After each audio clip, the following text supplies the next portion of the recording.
there's a few words in the Quran that are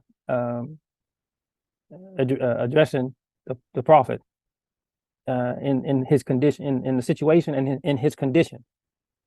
And so this one that you mentioned, mudathir, mudathir, and the verse goes, "Ya ayyuhal mudathir, kum fa'andir."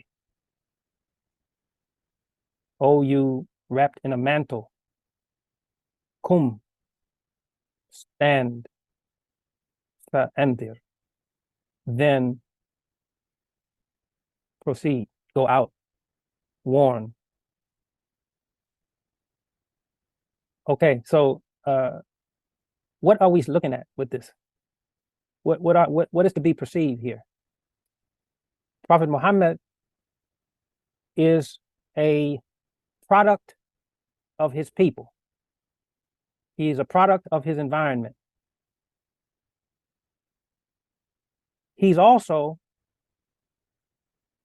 an innocent soul.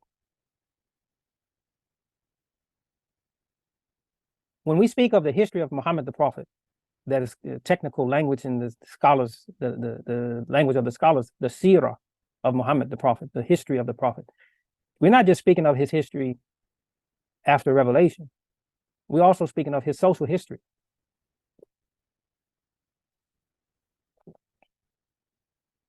All that is involved with forming him as a human being. All of it's relevant. And the experience that he had with the angel Jibril and the experience of revelation and the opening of his mind.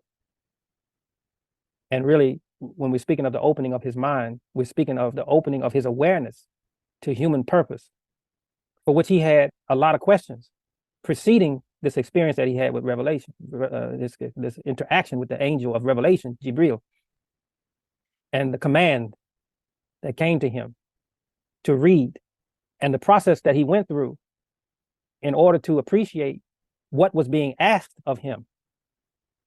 Or what was being asked of him was God himself asking of him what God was asking of him by way of the angel Jibril. But also what was being asked of him was the challenge of his own nature. What was being asked of him was a recognition of his social ambition and social design, an awareness of that in the context of God's plan. So, yeah, you had mudathir. So what is enfolding him? What is he going to for comfort?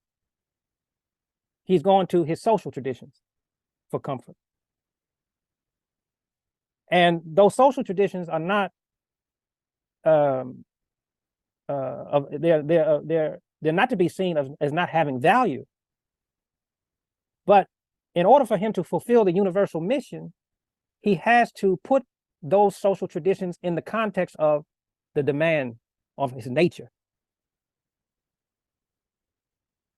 They have to be put in context. So he has to shed them to stand.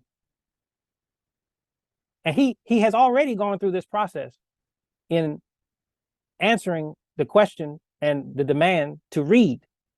He's given this command to read, and he responds that he cannot, he's not able, he's not capable. And he's speaking on different levels of his experience and consciousness. He can't read what is being given to him on a certain level of his experience and consciousness. Experience being his social experiences, the degree of acquaintance that he has with the demand of his nature in conflict with what his people have given themselves to. So there's a place for mudathir. Okay, there's a place for it. There's significance for it, because in the verse itself, it says what? It continues, right? It says, and keep your garments clean. right? So that's saying that after you stand upon the dignity of your nature and you establish an appeal and language that represents a pathway for mankind to appreciate the demand in that nature upon which you stand, then come the time to associate yourself with your special clothing, your uniqueness in the life of human beings. So, but the requirement then becomes that you purify that mudathir with this awareness, that it be purified, that it be cleansed with this awareness, so that it conforms to the universal human life that God intended. This is the prescription and the appeal of Islamic teaching. Islamic teaching doesn't want to replace the mudathir; it wants to cleanse the mudathir.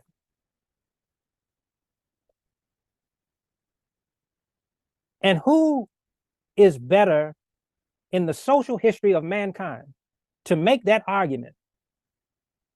And I'm not just talking about your customary dress, your traditional dress. I'm talking about what is more important, that which has formed your thinking in the world.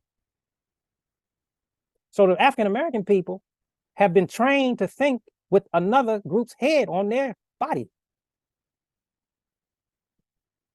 They have been trained to think with another group's assessment of their value as the head on their body. So if you got another person's head inside your head on your body that follows a logic that suggests that your humanity is inferior, every clothing that you put on is not a reflection of your dignity, it's a reflection of your perceived inferiority. And what you put on your head, what you put on your body, everything. But when you straighten that out, throw that off, and stand up in your human dignity, and then you go look at that garment again, you say, well, I need to change that or make that conform to my new appreciation for my humanity. And let me put back on those colors that are so appealing, but let me do it in the spirit and in the context of my established respect for the original nature that God created me.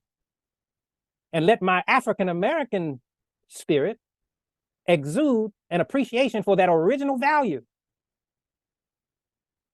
Let it, my African American spirit, be a reflection not of blackness, of skin color, but a reflection of the universal blackness of nature that is a property of all people.